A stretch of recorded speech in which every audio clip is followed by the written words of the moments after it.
Hello everyone, कैसे हैं आप। This is Mukesh and welcome to IIM टिपली। आज हम बात करेंगे क्लास 10th की फर्स्ट बुक फर्स्ट फ्लाइट का 10th chapter the sermon at Benares. Sermon का मतलब होता है उपदेश और एट बनारस मतलब जो बनारस में दिए गए पहले उपदेश। ये चैप्टर जो है वो हमें भगवान बुद्ध के जीवन के बारे में बताता है और उनकी प्रारंभिक लाइफ के बारे में बताता है। उनका प्रारंभिक जीवन कैसा था और बाद में वो संत कैसे बन गए, क्या वजह रही उनके संत बनने की, सारी चीज़ें हम जानेंगे इस चैप्टर में। If you also want to know all these things about the life of Lord Buddha, so keep on watching the whole video up to the and.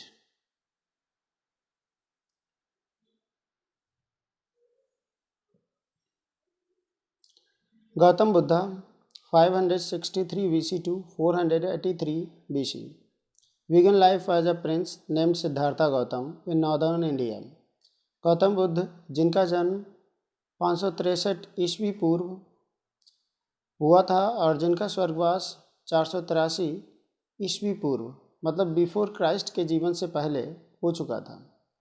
Begin life as a prince named Siddhartha Gautam, उन्होंने अपना जीवन जो शुरू किया वो सिद्धार्थ गौतम नाम के राजकुमार के रूप में उनका जीवन शुरू हुआ था, जो कि उत्तरी भारत में रहते थे। एट 12 वर्ष की उम्र में he was sent away for schooling in the Hindu sacred scriptures, और 12 साल की अवस्था में उन्हें हिंदू सैक्रेड स्क्रिप्चर्स हिंदू पवित्र ग्रंथों की पढ़ाई के लिए भेज दिया गया था। एंड 4 years लेटर ही return home to marry a princess, और 4 साल के बाद में जब वो वापस लौटे एक राजकुमारी से शादी करने के लिए। They had a son and lived for 10 years as befitted royalty, उनके एक पुत्र का जन्म हुआ और 10 साल वो राजसी रूप में रहे। At about the age of 25, और लगभग 25 साल की अवस्था में द प्रिंस राजकुमार heretofore shielded from the sufferings of the world, और 25 साल की अवस्था तक लगभग अब तक राजकुमार को संसार के कष्टों से बचाया गया।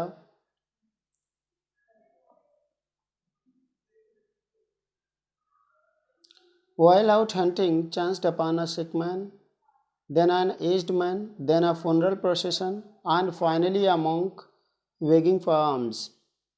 लेकिन तब जब वो शिकार के लिए जा रहे थे तो अचानक उनकी मुलाकात एक बीमार व्यक्ति से हो जाती है, एक बुज़ुर्ग व्यक्ति से होती है। उसके बाद में वो एक अर्थ यात्रा को देखते हैं और अंततः वो एक सन्यासी को भीख मांगते हुए पाते हैं। These sights so moved him, और ये जो दृश्य थे इससे उन पर बहुत गहरा प्रभाव पड़ा। That he at once went out into the world to seek enlightenment concerning the sorrows, और कि उसी समय वो संसार में निकल पड़े इन कष्टों से, इन दुखों से संबंधित ज्ञान को जानने के लिए। He had witnessed, जिनका जो दुख उन्होंने अपनी आंखों के सामने देखे थे, या कहें जिनका वह खुद गवाह थे। He wandered for 7 years and finally sat down under a peepal tree। 7 साल तक वो घूमते रहे और अंततः वो एक पीपल के पेड़ के नीचे बैठ गए। Where he vowed to stay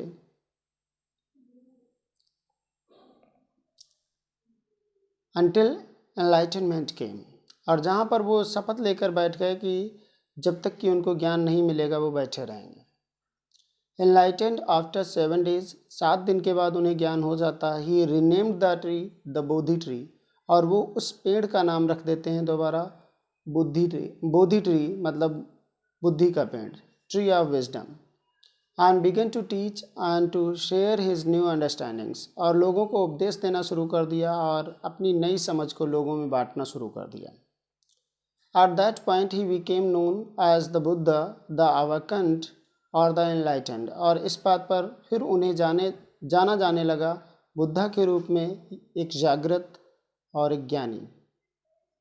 the Buddha preached his first sermon at the city of Banaras, Buddha ने अपना पहला उपदेश बनारस शहर में दिया था। Most Holi of the dipping places on the river Ganges, और जो बहुत ही होली मतलब बहुत ही ज़्यादा पवित्र डुबकी लगाने वाला स्थान गंगा नदी पर। That sermon has been preserved and is given here, और उन उपदेशों को संरक्षित कर लिया गया और उन्हें यहाँ दिया गया है। It reflects the Buddha's wisdom about one inscrutable kind of suffering, यह बुद्ध के बुद्धिमत्ता पर, उनकी बुद्धि पर प्रकाश डालता है जो एक असाध्य कष्टों के बारे में है।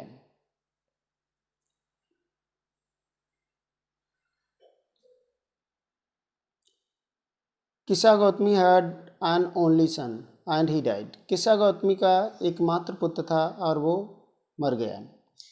इन her grief she carried the dead child to all her neighbors, asking them for medicine, and the people said, "She has lost her senses, the boy is dead."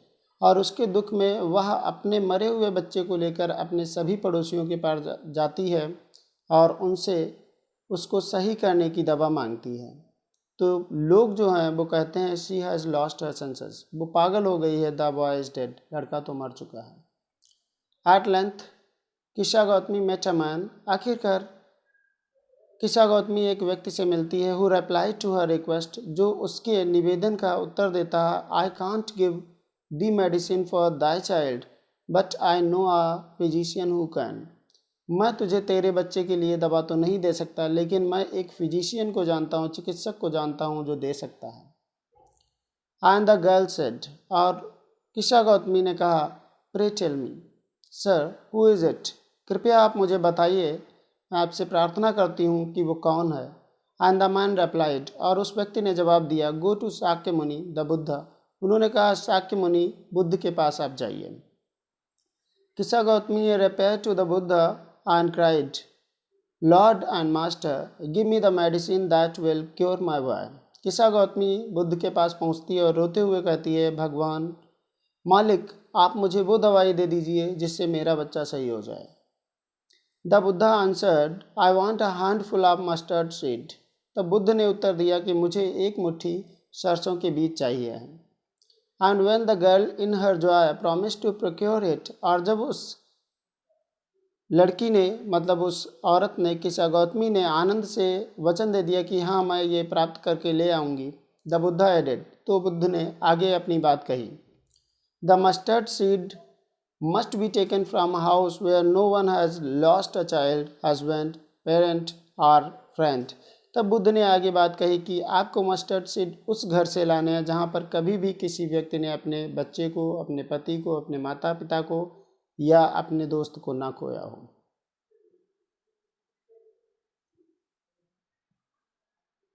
Poor किस्सा Gautami now went from house to house and the people pitied her and said, बेचारी किस्सा Gautami door to door जाती है, घर घर जाती है और लोग उस पर दया करके कह देते हैं, ये is mustard seed, take it, देखिए ये मस्टर्ड सीड है और ले लीजिए तुम। बट व्हेन शी आस्क्ड, लेकिन जब वो पूछती, डिड अ सन और डॉटर, अ फादर और mother die in your family, क्या तुम्हारे घर में कोई पुत्र पुत्री, पिता माता मरे हैं? दे आंसर्ड हर, तब वो जवाब देते उसे, alas the living are few but the dead are many. तब वो जवाब देते, हाय जीने वाले तो कम हैं, मरने वाले तो बहुत हैं। Do not remind us of our deepest grief, हमें हमारे इतने गहरे दुख की याद मत दिलाओ। And there was no house but some beloved one had died in it, और कोई भी ऐसा घर नहीं था जिसमें कोई भी प्यारा किसी का ना मरा हो। किस्सा Gautami became very and hopeless, किस्सा गौतमी बहुत थक चुकी थी, निराश हो चुकी थी। And sat down at the way side watching the lights off the city, तो वो रास्ते के किनारे शहर के प्रकाश को देखते हुए बैठ गई। आज they flickered up and were extinguished again, और जो शहर की लाइट थी वो एक बार जलती थी फिर बुझ जाती थी। At last the darkness of the night rained everywhere, और अंततः जब वो बुझ जाती थी तो जो रात का अंधेरा था वो हर जगह फैल जाता था। And she consider the fate of man, तब उसको समझ में आया कि व्यक्ति का भाग्य क्या होता है। That their lives flicker up and are extinguished again, तब उसको समझ में आया कि उनका भी जीवन जो है वो एक बार चमकता है और उसके बाद में बुझ जाता है। And she thought to herself, और तब उसने अपने आप में सोचा, how selfish am I in my grief, कि कितनी स्वार्थी हो गई मैं हमारे ही दुख में, अपने ही दुख में। Death is common to all, मृत्यु तो सभी को आनी है। Yet in this valley of desolation there is a path that leads him to immortality who has surrendered all selfishness. और फिर भी वो कहती है इस सुनसान संसार में कि एक फिर भी पाथ है, एक फिर भी रास्ता है जो हमें अमृत की तरफ ले जाता है, और वो है कि हमें अपने स्वार्थ को छोड़ देना चाहिए, त्याग देना चाहिए। The Buddha said, the Buddha ने कहा, the life of mortals in this world is troubled and brief and combined with pain. जो नासवान लोगों का जीवन है इस संसार में वो दुखों से भरा है, उसमें परेशानी भी है, छोटा भी है, और उसमें दर्द भी है।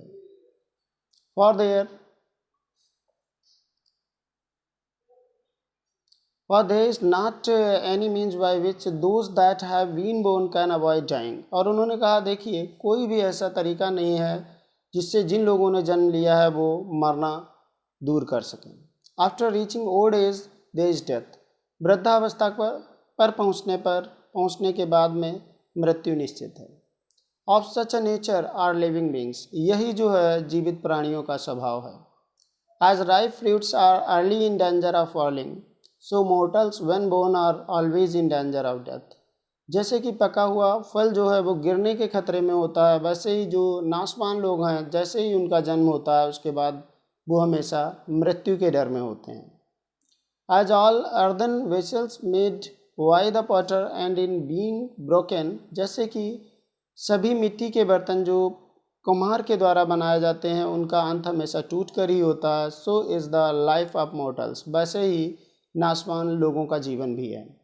Both young and adult, both those who are fools and those who are wise, all fall into the power of death. वो दोनों जो युवा हैं और जो वयस्क हो चुके हैं, जो बच्चे हैं, वो दोनों भी जो मूर्ख हैं और होशियार हैं, सभी को मृत्यु के गोद में जाना है, सभी पर मृत्यु का अधिकार है। All are subjected to death, सभी मृत्यु के गुलाम हैं। Of those who overcome by death depart from life, और वो लोग जिन पर मृत्यु काबू पा लेती है वो जीवन से चले जाते हैं। A father can not save his son nor kinsman their relations, एक पिता अपने पुत्र को नहीं बचा सकता, एक रिश्तेदार अपने रिश्तेदारों को नहीं बचा सकते। मार्क, लेकिन ये बात ध्यान रखिए, while relatives are looking on and lamenting deeply, one mortals are carried off, जबकि जो रिश्तेदार होते हैं वो एक दूसरे को देखते हुए और उन पर विलाप करते रहते हैं, लेकिन फिर भी एक के बाद दूसरा नासवान व्यक्ति जाता रहता है। Like an ox that is led to the slaughter, एक उस बैल के समान जो एक के बाद दूसरे बैल के पीछे स्लॉटर हाउस में कटता रहता है, कसाईवाड़े में कटता रहता है। So the world is afflicted with death and decay, इसलिए संसार जो है वो मृत्यु और पतन से प्रभावित है। Therefore the wise do not grieve knowing the terms of the world, इसीलिए जो बुद्धिमान लोग होते हैं वो दुख नहीं प्रकट करते हैं संसार के नियमों को जानते हुए। Not from weeping nor from grieving will anyone obtain peace of mind, ना तो रो करके और ना ही दुख प्रकट करके कोई भी किसी भी व्यक्ति को मन की शांति नहीं मिल सकती। ऑन द कंट्रेरी, इसके विपरीत, his pain will be the greater and his body will suffer, और इसके अतिरिक्त उसके जो दर्द है वो और बढ़ जाएगा और इस दर्द के कारण उसके शरीर को कष्ट उठाना पड़ेगा। He will make himself sick and pale, वह अपने आप को बीमार कर लेगा, उदास कर लेगा। Yet the dead are not saved by his lamentation, और फिर भी जो मरे हुए लोग हैं वो उसके विलाप से नहीं बच पाएंगे।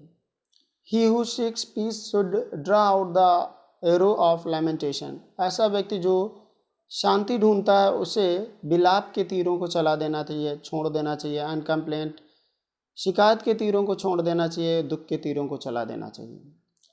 He who has drawn out the arrow and has become composed will obtain peace of mind, और ऐसा व्यक्ति जिसने अपने दुखों के तीरों को चला दिया, शिकायत के तीरों को चला दिया और वो शांत हो गया, उसे मन की शांति मिल जाती है। ही who has overcome all sorrow will become free from sorrow, ऐसा व्यक्ति जिसने हर दुख पर काबू पा लिया है, वो हर दुख से स्वतंत्र हो गया। एंड बी ब्लेस्ड, और उसे ईश्वर का आशीर्वाद मिलता है। आशा करता हूँ चैप्टर आपको समझ में आया होगा। अगर ये चैप्टर आपको समझ में आया तो please like, share and subscribe my channel. Thank you.